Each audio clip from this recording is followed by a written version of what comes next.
የተናገረው የአድናቆት ቃል ነው። ኢከሰተ ለከ ሥጋ ወደም አላ አቡየ ዘበሰማያት። ይህንን ታላቅ ምስጢር ሥጋና ደም አልገለጠልህም፣ ሰማያዊው አባቴ ገለጠልህ እንጂ።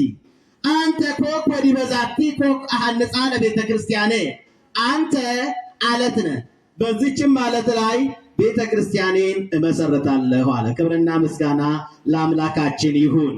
ኤጋ ጎፍታን ኬኛ ፈይሳን ኬኛ ኢየሱስ ክርስቶስ በርቶታ ኢሳ ዱከ ቡኦታ በርሲሴቱ ጅራ ኤርገ በርሲሴን ቦዴ አሞ ቆርማታ ኢሳን ቆሬ ጅራ ቆርማቲchi maal jedha anaan namoonni eenyunaan jedhu jedhee isaan gaafateera.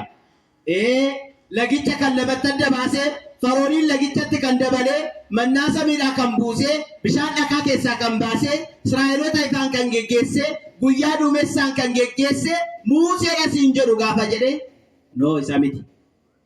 Eeliyaas siin jedhu jedhanii raajota keessaa tokko siin jedhu jedhanii isa miti. Garuu xumura irratti qulqulluun Phexros ati ilma waaqayyootidha jedhee dubbate. Gaafa inni dubbatu maal jedheeni kana foonii fi dhiigni kan siif ibse miti, abbaan koo inni samiirra jiraatu siif ibseera malee. Kanaaf ati qaxxaadha, sirratti ammoo mana koo nan ijaara jedhee waaqayyo gooftaan ጴጥሮስtti dubbatee jira። እንግዲህ ስለ አለት አሁን ያነሳነው ቤተክርስቲያንን በምን ላይ መሰረታለን ያለ። በዚህችም አለት ላይ ቤተክርስቲያን ምን እላለሁ? አሁን አለት ምንድን ነው? እስቲ ስለ አለት በመጽሐፍ ቅዱስ ውስጥ በብዙ ቦታ አለት አለት አለት የሚል ነገር ተጠቅሷል። አሁን በአለቱ ላይ የተመሰረተችው ቤተክርስቲያንስ የትኛዋ ናት የሚለውን እንመለከታለን። በዚህ በትንቢተ ኢሳይያስ ምዕራፍ 48 ቁጥር 21 ይህንን ቃል ቅዱስ ዳዊትን በመዝሙሩ ተጠቅሞታል። ሰጠቀ ማየ ሰጠቀ ፎኳ ወአውሃዘ ማየ፣ አለቱን መታው ውሃም አፈሰሰ ይላል። በዚህ በትንቢተ ኢሳይያስ ምዕራፍ 48 ቁጥር 21 ላይ በምድረ በዳ በኩል በመራቸው ጊዜ አልተጠሙም፣ ውሃንም ከአለቱ ውስጥ አፈለቀላቸው፣ አለቱንም ሰነጠቀ ውሃም ፈሰሰ ይላል። እንግዲህ በምድረ በዳ ውስጥ ማለት እስራኤላውያንን ነው የመራው። በምድረ በዳ ውስጥ አለቱን መጥቶ ውሃ ነው ያፈለቀላቸው። ታዲያ ይሄ አለት ምንድን ነው?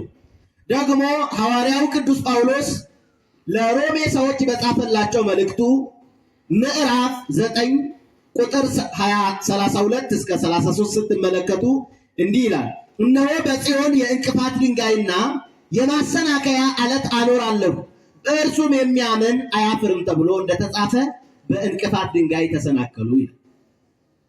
እንግዲህ ይሄ አለት እንቅፋት ነው አለ።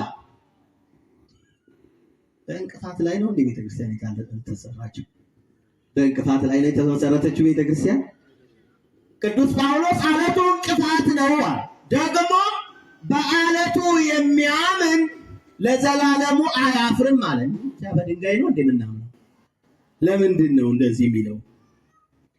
ቅዱስ ጳውሎስ ይህ እጅግ ግልጽ ስላይደለ ወደፊት ከፍ አለና አንደኛ ቆሮንቶስ ምዕራፍ 10 ቁጥር 4 ላይ ይህ አለት ምን እንደሆነ ተናገረ። ወኮኩሰ ክርስቶስ ውእቱ፣ ይከተላቸው ከነበረው ከመንፈሳዊ አለት ጠጥተዋልና ያም አለት ክርስቶስ ነው አለ። ያም አለት ማን ነው? ንገሩኛ። ያ አለት ማን ነው? ክርስቶስ ነው። ሐዋርያው ቅዱስ ጳውሎስ ነው የተናገረው። ለምንድን ነው ታዲያ የማሰናከያ ድንጋይ ያለው ወይም ደግሞ አለት ያለው ካልን፣ አዎ እግዚአብሔር በዙፋን የሚቀመጥ በምድርም ያለ በዓለም የሞላ ነው። በማህፀን ተወሰነ ማለት እጅግ ለአእምሮ ስለሚረቅ በዚህ ተሰናክለውበታል። አዎ እግዚአብሔር አይራብም ከእናቱ ጡት ጠባ ሲባል፣ አዎ እግዚአብሔር አይወሰንም በማህፀን ተወሰነ ሲባል፣ በዮርዳኖስ ባህር ተጠመቀ ሲባል፣ በቆሮንቶስ ተራራ ተራበ ሲባል፣ በመስቀል ላይ ተቸነከረ ሲባል፣ በመስቀል ላይ ደማ በደም